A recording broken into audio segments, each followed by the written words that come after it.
नमस्कार दोस्तों, स्वागत है आप सभी का आपके अपने YouTube चैनल एसजे क्लासेस पर।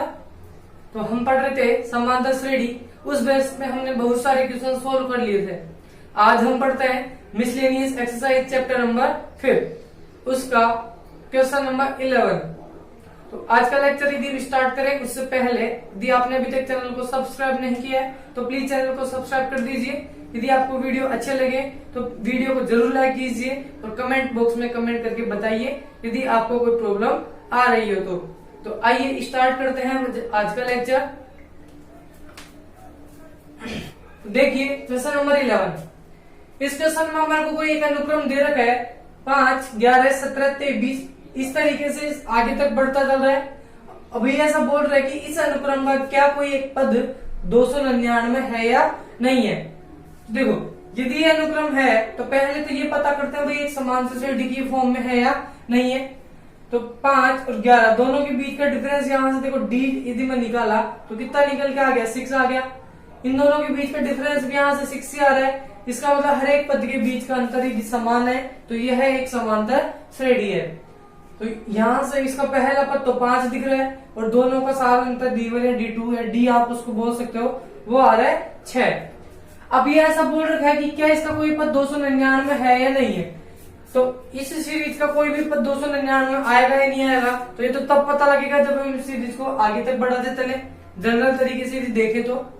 अब इसको जनरल तरीके से सोल्व करेंगे तो 299 लाने के लिए तो बहुत बड़ा अनुक्रम हमारे को बनाना पड़ेगा। इसको फॉर्मूले बेस पे किस तरीके से सोल्व करते हैं, देखो हम ऐसा मान के चलेंगे कि ये 299 जो है वो इसमें कोई nth नंबर पे आ रहा है, nवें नंबर पे आ रहा है। तो nवें नंबर पे आ रहा है तो इसका मतलब an की वैल्यू दे रखी है। तो an की वैल्यू हम ऐसा मान के चल रहे हैं 299। तो हम n की वैल्यू निकालते हैं कि यदि n एक परफेक्ट नंबर आ गया तो ये उसका कोई न कोई पद हो जाएगा। तो an हम जानते हैं कि a plus n minus 1d होता है। an की वैल्यू दे रखी है 299, a की वैल्यू दे रखी है 5, n हमारे को पता नहीं है और d की वैल्यू दे रखी है 6। यहां से n निकालेंगे तो इस 5 को इधर भेज दो, 299 माइनस के 5, n माइनस के 1 मल्टीप्लाई बाय 6, ये बन जाएगा 294 n माइनस के 1 मल्टीप्लाई 6। यदि हमारे को इसकी वैल्यू निकालनी है तो जो इससे मल्टीप्लाई है पहले उसको डिवाइड में भेज देंगे। तो 294 अपॉन में 6, यहां से आ गया n माइनस का 1। अब इसका इसमें से डिवाइड करें तो 6 4 से 24 और 6 9 जा 54। तो 49 इक्वल्स टू आ गया n माइनस के 1, 49 प्लस 1 इक्वल्स टू n। तो n की वैल्यू आ गई 50। तो यहां से समझ में ये आ गया कि इस सीरीज में यदि आपने इसको nवें नंबर पे माना था तो हमारे पास जो वैल्यू निकल के आ गई वो n की निकल के आ गई। इसका मतलब यदि आप इसको n मानते हो तो इसकी ये जो पद है ये n इक्वल टू 50 मतलब 50वें नंबर पे आएगा। तो 50वें नंबर पे जो भी पद होगा वो है 299। अब ये जिसका मान बट्टे में आता तो इसका मतलब n का ये जो पद है ये समांतर श्रेणी का पद नहीं होता। क्यों करता है क्वेश्चन नंबर 12। इस क्वेश्चन में हमारे को एक समांतर श्रेणी दे रखी है 20, 19 से 1/4, 18 से 1/2 और 17 से 3/4। इसी तरीके से सीरीज आगे तक बढ़ती चल रही है। फिर ये ऐसा बोल रहा है कि क्या इस सीरीज का कौन सा पद जो है वो नेगेटिव है। तो ऋणात्मक जो पद है, जो पहला जो ऋणात्मक पद है वो इस सीरीज में कौन सा है वो हमारे को निकालना है। देखो सीरीज यहाँ से घटती हुई आ रही है तो इससे ये चीज तो समझ में आ रही है कि घटते घटते हम कहीं लास्ट तक चलेंगे और जीरो भी आएगा, उससे पहले वाले नंबर भी आएंगे और जीरो के बाद भी नंबर आते चलेंगे। तो इस तरीके से इसका मान क्या होता चलेगा, कम होता चलेगा। तो कम होगा तो ऋणात्मक मान भी कहीं न कहीं तो आने वाला है। तो ये ऐसा ही इस क्वेश्चन में पूछ रहा है कि आप बताइए कि इसमें ऋणात्मक जो पद है वो कौन सा पद होगा। तो देखो उसको किस तरीके से आपको निकालना है। तो पहली बात तो हमारे को ये पता होना चाहिए कि जो ऋणात्मक पद है वो कैसे स्टार्ट होते हैं। देखो ये एक हमारे पास नंबर लाइन है और इसमें कोई पॉइंट है 0। अब इस 0 से यदि हम दाईं तरफ बढ़ते हैं तो ये तो प्लस वाले नंबर आते हैं जिनको हम पॉजिटिव नंबर या धनात्मक संख्या बोलते हैं। अब 0 से पहले जो भी नंबर होगा तो यहाँ की बात कर लें, तो यहाँ की बात कर लें, तो यहाँ की बात कर लें, तो 0 से पहले वाले जो नंबर होंगे वो सभी नंबर कैसे होंगे, नेगेटिव नंबर होंगे। अब जीरो के बाद वाले जो नंबर होंगे वो सारे पॉजिटिव नंबर होंगे। लेकिन इस क्वेश्चन में ऐसा पूछ रहा है कि ये बताइए कि इसमें ऋणात्मक पद कौन सा आएगा, जो पहला ऋणात्मक पद है वो कौन सा होगा। देखो जीरो के जस्ट बाद वाला जो पद होगा वही इसमें ऋणात्मक पद होगा। अब यदि एक समान श्रेणी है तो देखिए सबसे पहले तो ये पता होना चाहिए कि जीरो जो है वो इसमें किस नंबर पे आएगा। मान लो कि जीरो इसमें 49वें नंबर पे यदि आ रहा है तो इससे अगला वाला जो पद होगा मतलब 50वें नंबर का जो पद होगा, क्योंकि सीरीज कम होती चल रही है इसका मतलब बैक साइड वापस आ रहा है। देखो यहाँ जो सीरीज है वो कम होती चल रही है, इसका मतलब बड़ी से छोटी वैल्यू की तरफ हम आते चल रहे हैं, तभी तो ये नेगेटिव वैल्यू यहाँ से प्राप्त होगी। तो इधर से इधर आ रहा है तो कहीं ना कहीं इसमें जीरो आएगा। जीरो नहीं आएगा तो इसके पहले अगला पद आएगा, धनात्मक कोई तो पद यहाँ से जरूर मिलेगा। जरूरी नहीं है जीरो हो, लेकिन हम ऐसा मान के चल लेते हैं कि इसका कोई पद जीरो है, कोई पद इसका 1 भी हम ले सकते हैं। लेकिन जीरो क्या होता है कि मिड पॉइंट वहां से ही स्टार्ट होता है, 1 लेंगे तो हो सकता है कि अगला डिफरेंस 0.25 भी आ जाए। तो इसलिए यहाँ पर जो डिफरेंस है हम क्या लेके चलते हैं, एक ऐसी मिड वैल्यू जिसको हम क्या मान लेंगे, जीरो। जीरो डिसाइड करता है कि उसके बाद होगा तो प्लस, पहले होगा तो माइनस। तो ये जीरो नंबर है। इससे पहले वाले जो नंबर होंगे वो होंगे नेगेटिव नंबर। तो पहले तो ये पता हो जाए कि जीरो कहाँ पर है। तो यदि मान लो जीरो 49वें नंबर पे आ रहा है, जीरो जो है वो 49वें पद पे आ रहा है, तो इससे अगला पद होगा वो 50वें नंबर का होगा। तो जो 50वें नंबर का पद होगा वो ही हमारा ऋणात्मक पद होगा, क्योंकि हमारी जो सीरीज है वो बढ़ती हुई चल रही है। अब यही बात ही थी प्लस वाली होती थी, ये ऐसा पूछ लेता तो बताओ कि इसका कौन सा पहला धनात्मक पद है। तो हम इस तरीके से सीरीज में बढ़ते, क्योंकि धनात्मक तभी आएगा जब हम छोटे से बड़े की तरफ चलेंगे। तो यहाँ नेगेटिव नंबर की कोई सीरीज हमारे को दे रखी होती और फिर उसी से हम आगे बढ़ के चलते तो जीरो ही उसका कोई पद मानते, उससे अगला जो भी पद होता वही उसका धनात्मक पद हो जाता। तो जीरो ही इसमें डिसाइड करेगा कि ऋणात्मक आएगा या धनात्मक। तो पहले तो हम ऐसा मान के चलेंगे या हम ऐसा लेके चलते हैं कि जीरो जो है वो इसका कौन से नंबर का पद है। इसमें हम ऐसा मान के चल रहे हैं कि इसका जो एनवा पद है वो जीरो होगा। अब जीरो की पोजीशन यदि हमारे को पता लग गई तो उससे जस्ट अगला जो पद होगा वही पहला ऋणात्मक पद होगा। तो पहले तो जीरो की बात करें कि जीरो इसका कौन सा पद है। तो ये हमने यहाँ से पता कर लिया कि जीरो इसमें कोई एनवा नंबर का पद आ रहा है। तो इस सीरीज में पहला जो पद है वो तो आ रहा है 20। इसका यदि डिफरेंस की बात करें तो ये बता रखा है कि एक समांतर श्रेणी है, तो इसका जो सात अंतर होगा वो कितना होगा, तो 19 से ही 1/4 इसमें से हम सब्ट्रैक्ट कर देंगे 20 को। तो 19 को 76 और 77 अपॉन में 4 माइनस के 20 अपॉन में 1। तो 24 द 80, 70 माइनस का 80 तो माइनस का 3 अपॉन में 4। यहाँ से इसका जो डिफरेंस निकल के आ गया वो कुछ इस तरीके से निकलेगा, क्योंकि दोनों का एलसीएम लेंगे तो आएगा 4 इससे मल्टीप्लाई होगा तो 80 और ये आएगा माइनस का 3 अपॉन में और 4। तो ये एकदम करेक्ट है। ये आपको यहाँ से समझ में भी आ रहा है कि माइनस का क्यों आया, क्योंकि ये सीरीज जो है वो घटती हुई चल रही है।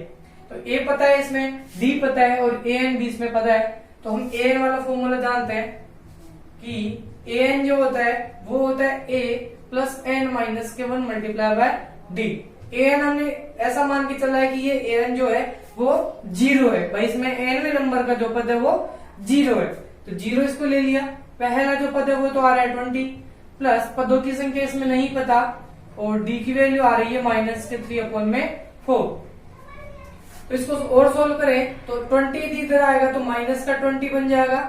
इधर चल रहा है n माइनस के 1 मल्टीप्लाई माइनस के 3 अपॉन में 4। यहां से n माइनस 1 की वैल्यू निकाले तो माइनस 3 अपॉन 4 में जो 4 है वो तो इसके हर में आ रहा है तो इधर जाके अंश में चला जाएगा और माइनस का 3 जो है वो इसके डिवाइड में आ जाएगा। तो इससे ये कैंसिल हो गया तो ये हो गया 20 के 80 अपॉन में 3 इक्वल्स टू n माइनस का 1। तो देखिए यहां से n की वैल्यू निकालें तो 80 अपॉन में 3, ये माइनस 1 यदि इधर आ जाएगा तो प्लस में 1 बन जाएगा इक्वल्स टू n। इन दोनों का एलसीएम यदि हम लें तो 3 आ जाता है, 80 प्लस में 3 इक्वल्स टू n और ऊपर बन जाएगा 83 अपॉन में 3 इक्वल्स टू n। तो n की जो वैल्यू है वो आ गई 83/3, तो ये आ गया 3 to the 6, यहां से 2 रिमेनिंग बच गया, 3 7 21, फिर 23 में से 2 रिमेनिंग बच गया, तो 3 6 18, इस तरीके से यहां से इसमें डिवाइड किया, तो ये वैल्यू यहां से निकल के आई है। तो देखो क्या समझ में आ रहा है कि यदि मैंने इसको 0 कहीं माना, जैसे ये मान लो 0 है, इधर कोई से इस तरीके से पद आ रहे थे, ये जो पद है ये सीरीज कुछ इस तरीके से यहां से घटती हुई ऐसे आ रही है, तो मैंने ऐसा माना था कि 0 इसका nवा पद है, तो n की वैल्यू कुछ बट्टे में निकल के आई। तो यहां से एक चीज तो समझ में आ गई कि जो 0 है वो इसका कोई सा भी पद नहीं है। लेकिन यहां से हम एक गैस कर सकते हैं, एक अनुमान हम लगा सकते हैं कि इसमें 0 जो है वो 27 नंबर के बाद वाला ही कोई पद आएगा, मतलब 27 से पहले वाला पद तो 0 नहीं है, तो 0 से इसे समांतर श्रेणी का 0 से पहले जो पद होगा वो 27 होगा। अब जब 0 मैंने लिया तो 0 आ रहा है 27.5 नंबर पे लगभग, मतलब 27.66 नंबर, इसका मतलब ये है तो 27 से तो अगला ही पद होगा ना 0, तो 0 इसमें परफेक्ट भी नहीं आया, तो 27 के बाद जो 28वां पद होगा वो 0 से पहले तो आ नहीं सकता, क्योंकि 0 से पहले आता तो इसका मतलब ये 27 नहीं 26 पॉइंट कुछ आता, तो यहाँ 27 पॉइंट कुछ है, तो इसका मतलब इससे अगला जो पद होगा वही तो इसका ऋणात्मक पद होगा, तो अगला पद होगा 27 से अगला वाला, क्योंकि 27 वाला तो पूरा आ चुका था इससे पहले, तभी तो 0 इसमें 0.66 का डिफरेंस डाल रहा है। तो 0 के अगला जो पद होगा वो जितने भी नंबर का होगा, तो वो यहां से समझ में आ रहा है पहले वाला वो 27वें वाला था, तो अगला जो भी पद होगा वो 28वें नंबर पे आएगा, तो n इक्वल्स टू यहां से वैल्यू निकल के आएगी 28, मतलब जो 28वें नंबर का जो पद है वो इसका पहला ऋणात्मक पद है, जो कि फर्स्ट नेगेटिव टर्म या प्रथम ऋणात्मक पद है। नेक्स्ट क्वेश्चन नंबर 13, इस क्वेश्चन में हमारे को बता रखा है कि 4 संख्याएं आपको ऐसी लेनी है जो कि समांतर श्रेणी में आनी चाहिए। तो मैंने 4 संख्याएं मान ली, a, अगली है a+d, अगली है a+2d और उससे अगली है a+3d। ये चारों इस तरीके से नंबर आ रहे हैं कि ये समांतर श्रेणी में है और इनके बीच का जो डिफरेंस है वो आ रहा है d। अब देखो यदि ये समांतर श्रेणी में है तो हमारे को प्रश्न में बता रखा है कि इन चारों संख्याओं का जो योग है वो तो आ रहा है 20 और इनके वर्गों का जो योग है वो आ रहा है 120। तो प्रश्नानुसार पहली कंडीशन है कि इन चारों संख्याओं का जो योग है, तो योग के लिए प्लस करना पड़ेगा, तो a+d, a+ में 2d और a+ में 3d, ये चारों का जो योग है वो हमारे पास निकल के आ रहा है 20। ऐसा प्रश्न में बोल रखा है, एक कंडीशन तो ये है, और दूसरी बोल रखा है कि इन चारों के वर्गों का योग, तो पहले चारों का वर्ग करेंगे फिर उनका ऐड करेंगे तो हमारे पास आना चाहिए 120। तो दोनों की हेल्प से आपको इन चारों संख्याओं को प्राप्त करना है। तो देखो इसको यदि सॉल्व करें तो a यहाँ पर 4 बार आ रहा है तो 4a बन जाएगा, d यहाँ पर 3 और 2 5 और 1 6d आ रहा है इक्वल्स टू 20। यहां से भी 2 कॉमन लें तो 2a यहां से बचेगा, इसमें से 2 कॉमन आ गया तो 3d इक्वल्स टू 20, ये बन जाएगा 2a + 3d इक्वल्स टू 10। 2 जो इस पूरे ब्रैकेट से मल्टीप्लाई था वो इस 20 में जाके डिवाइड हो जाएगा, तो 20 में से डिवाइड हुआ तो यहां से 10 बन गया।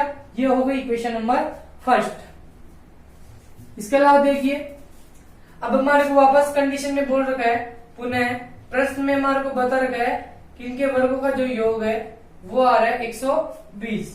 तो देखो वर्गों का योग चारों संख्याओं का ही करना है जो कि समांतर श्रेणी में है। तो मैंने बताया था कि 4 संख्याएं आपको कुछ इसी तरीके से लेनी है, तो चाहे आप इस तरीके से ले लो या 4 संख्याओं का दूसरा तरीका भी होता है, लेकिन उनके लिए संख्याएं आपको याद रखनी पड़ती है कि सम संख्या हो तो कैसे लेनी है, विषम संख्याएं हो तो कैसे लेनी है। तो a - d, a+d, a+3d और a-3d, इस तरीके से भी आप 4 संख्याओं को ले सकते हो समान, क्योंकि उनके बीच का जो डिफरेंस है वो 2d का डिफरेंस आ जाता है, तो वो भी ठीक है ये भी ठीक है। बस वहां से थोड़ा सा क्वेश्चन छोटा हो जाएगा, ये थोड़ा सा क्वेश्चन बड़ा हो जाएगा, लेकिन उसके लिए आपको वो चारों संख्याएं याद रखनी पड़ेगी। यदि आपने उनको ही गलत लिख दिया तो आपका पूरा क्वेश्चन वहां से गलत हो सकता है। और इनको भी आपने संख्याओं को इस तरीके, ये तो नॉर्मल तरीका है कि पहला पद ए है तो अगला डिफरेंस हो गया, इस तरीके से 4 संख्या मैंने मान ली। मैं इससे सोल्व करके बता देता हूं, और वो वाला तरीका भी बिल्कुल इजी है, तो उससे भी करके बता देंगे। जो आपको अच्छा लगे उससे सोल्व कर सकते हो। तो इसमें देखो, चारों संख्याओं के वर्गों का योग, तो a का भी स्क्वायर करना है प्लस a प्लस डी का भी स्क्वायर करना है, वर्गों का योग करना है, तो इसलिए बीच में प्लस लगाना पड़ रहा है। और a प्लस 2d इसका भी होल स्क्वायर और a प्लस 3d इसका भी होल स्क्वायर इक्वल्स टू आना चाहिए 120। ऐसी सेकंड कंडीशन में हमारे को बता रखा है। अब सोल्व यदि इसको हम करें तो देखो, a का स्क्वायर तो केवल a स्क्वायर ही होता है, इसको a प्लस b के होल स्क्वायर से करेंगे तो a square plus D square plus 2ad इससे ओपन हो जाएगा। इसी तरीके से इसको होल स्क्वायर से करेंगे तो a स्क्वायर b स्क्वायर मतलब इसका स्क्वायर करेंगे तो 2 का स्क्वायर 4 और d स्क्वायर का 4d स्क्वायर प्लस 2a भी करेंगे तो 2 इंटू a 2a और b की वैल्यू मतलब 2d, 2 टू 4ad यहां से मिलेगा। प्लस इसको भी यदि सोल्व करें तो a square plus 9d square plus 3 two 6ad equals to आपके पास आ गया 120। और इसको भी सोल्व करें तो देखो, a स्क्वायर यहाँ पर एक बार, 2 बार, 3 बार, 4 बार तो a स्क्वायर आ रहा है।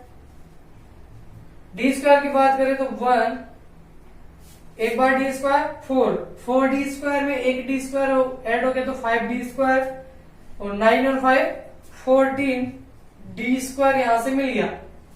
इसके अलावा देखिए, अब ad वाले पद है तो 2ad और 4ad 6ad और 6ad बन गया 12ad। सभी पद यहाँ पर ऐड हो चुके हैं, इक्वल्स टू आ गया 120।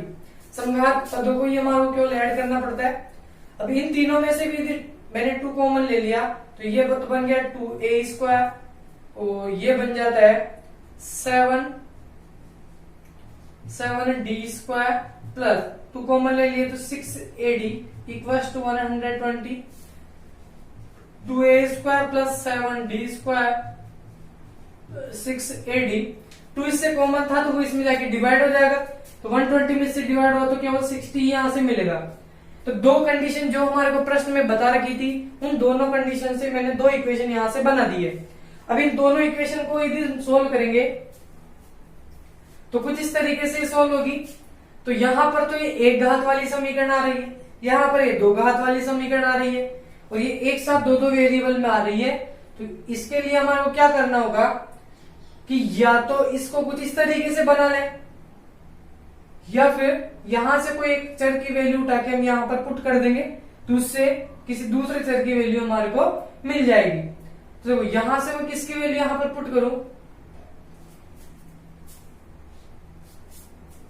तो देखो यहां से मैं a की वैल्यू यहां से निकाले तो a की वैल्यू सब फ्रॉम इक्वेशन फर्स्ट,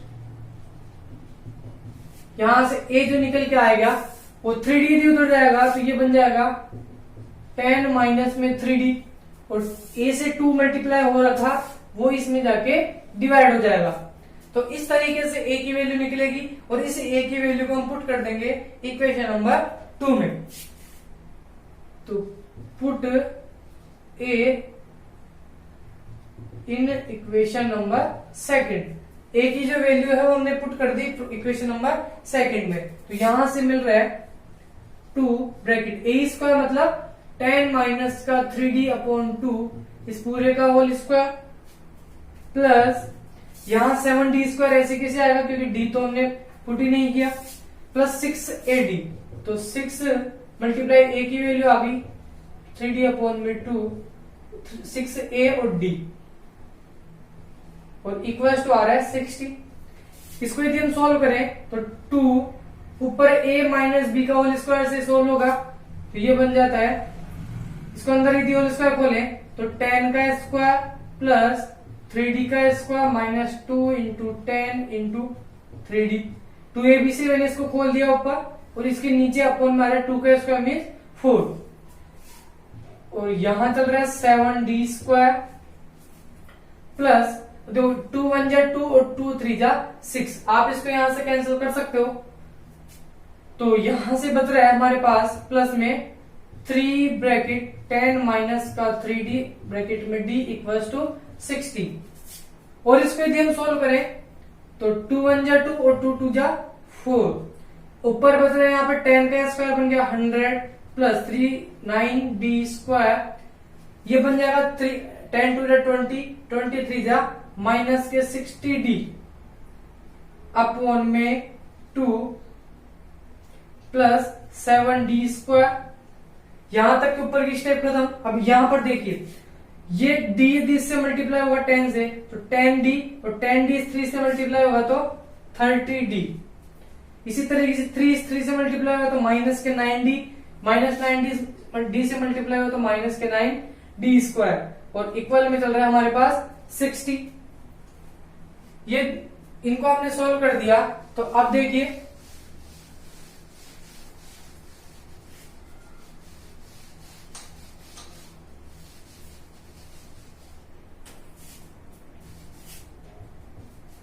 अब देखो इसके बाद ही मैं इधर लिख देता हूं। तो इन दोनों को सोल्व करने के लिए पहले हमारे को इसको और सिंप्लीफाई यदि हम करें तो ऊपर यहां पर मैं इसको घटती हुई घात के रूप में लिख देता हूं। तो पहले मैंने लिख दिया 9d square minus 60d plus में 100 अपॉन में 2। अब देखो ये दोनों, ये 7d स्क्वायर प्लस का है, 9d स्क्वायर माइनस का है, तो इस 7d स्क्वायर में से 9d स्क्वायर को सब्ट्रैक्ट करेंगे तो माइनस का 2d स्क्वायर बच गया और प्लस में आपके पास यहां चल रहा है 30d, केवल यहां पर चल रहा है 30d इक्वल्स टू चल रहा है 60। अब इसको सॉल्व करने के लिए हमारे को एलसीएम का लेना पड़ेगा। तो इस पूरे का यदि मैं एलसीएम लिया तो वहां से निकला 2, तो यहां चल रहा है 9d square minus 60d plus में 100। इसका एलसीएम भी लेंगे और इसका भी एलसीएम लिया तो यहां से 1 2 2 2 जा माइनस के 4d स्क्वायर प्लस 2 1 जा 2 और 3 2 जा 60d इक्वल्स टू 60। तो ये माइनस का 60d प्लस के 60d से कैंसिल हो जाएगा। अब यहाँ पर 9d स्क्वायर में से 4d स्क्वायर गया तो 5d स्क्वायर प्लस में 100, ये तो ऊपर रह गया।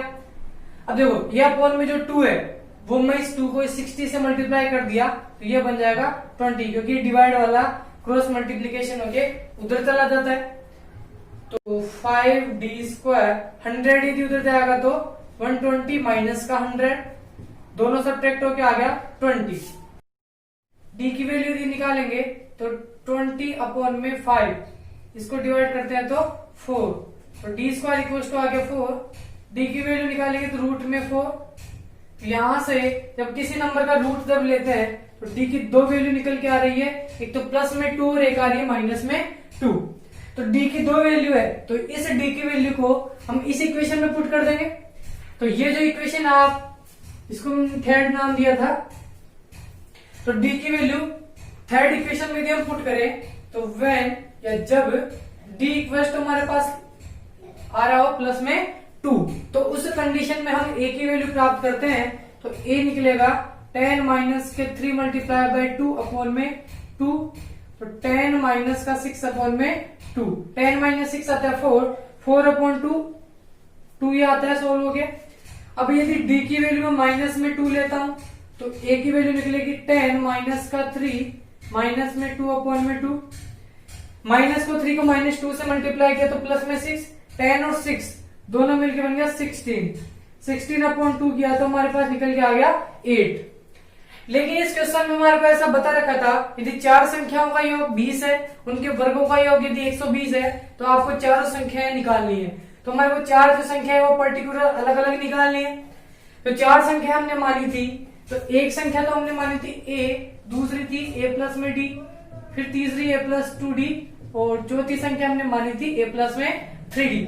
तो a तो होता है प्रथम पद, तो d की वैल्यू यदि हमने ये वाली ली तो a की वैल्यू निकल के आई है 2, d यदि माइनस का 2 लिया है तो a निकल के आया है 8। अब ये चारों संख्याएं भी आपके पास समांतर श्रेणी में बता रखी थी क्वेश्चन में। तो अतः चारों संख्याएं, तो चारों संख्या यदि हम प्राप्त करें, किस कंडीशन में प्राप्त करें, यदि d की वैल्यू तो आ रही हो प्लस में 2 और उसी कंडीशन के लिए a निकल के आ रहा हो 2, तो चार संख्याएं क्या होगी, तो पहली जो संख्या होगी वो तो 2 ही होगी। दूसरी संख्या कैसे मिलेगी, जब पहली वाली में मैं डी ऐड कर दूंगा, या a प्लस डी आप बोल सकते हो। तो a में मैं डी ऐड किया, मतलब 2 में इस 2 को ऐड किया तो 4, इस 4 में फिर डी ऐड हो गया तो अगले नंबर 6 मिल जाएगा, 6 में फिर डी ऐड हो गया तो अगला नंबर 8 मिल जाएगा। तो ये चारों की चारों संख्याएं मिल गई। आप चाहे इसको देखो तो इस वाले फॉर्मूले से भी लिख सकते हो। a देखा तो a इक्वल टू 2 आ गया, a प्लस डी करोगे तो 4 आ जाएगा, a प्लस 2d करोगे तो 6 आ जाएगा, a प्लस 3d करोगे तो 8 आ जाएगा, जब a और d की वैल्यू इतनी है तो। ये तो फर्स्ट कंडीशन होगी। अब सेकंड कंडीशन क्या है, यदि d की वैल्यू हमारे पास लेनी है माइनस में 2, तो a हमारे पास निकल के आ रहा है प्लस में 8। तो उस सिचुएशन के लिए जो चार संख्या बनेगी तो उसमें से पहली संख्या a बनती है जो तो 8 आ जाएगी। दूसरी संख्या अब कम मिलेगी जब इसमें से 2 कम कर दूंगा, या माइनस का 2 आप इसका डिफरेंस ले रहे हो तो 2 कम ही होगा। 8 माइनस 2 बन जाएगा 6, 6 माइनस 2 बन जाएगा 4, और 4 माइनस 2 बन जाएगा 2। तो ये चारों नंबर एक तो ये वाले भी हो सकते हैं और एक ये वाले भी हो सकते हैं, बस केवल इनका ऑर्डर ये अलग अलग है।